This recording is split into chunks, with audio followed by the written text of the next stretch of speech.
Lower lobby.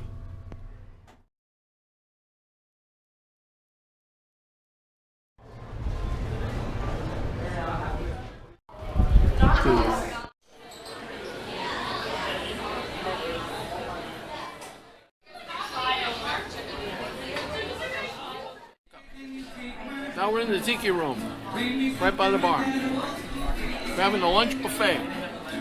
$21.50. Salad, 3 kinds of meat: chicken, fish, and pork.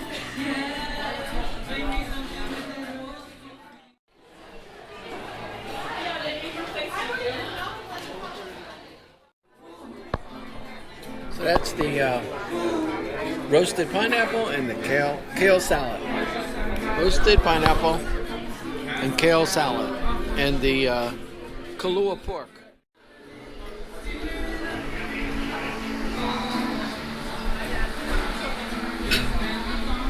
Dukes. Coors Light. Draft.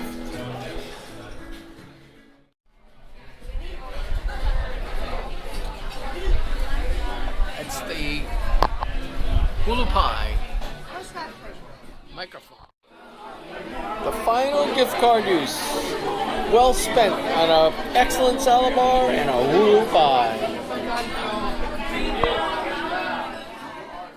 Alright, so that is our last hula pie. Probably the last hula pie we're ever going to get. I don't think we're ever going to be able to get another hula pie because we don't think we're coming back here. But that's it. That's the hula pie. We're going back on the 29th. Yeah, we're coming back on the 29th. That says if we make it, and then anything can happen. All right. So we're leaving Dukes. Right? It's our last night here in Hawaii. On our way to Guam. Yeah. We ate a lot of food. We had a lot there. A lot of food. All right. This is the food hall. What's the name of this mall? It's the first mall we went to when we Royal Hawaiian. Yeah, this is the Royal Hawaiian Mall. This is the one of the food halls here. Right? It's one of the food halls in the shopping mall.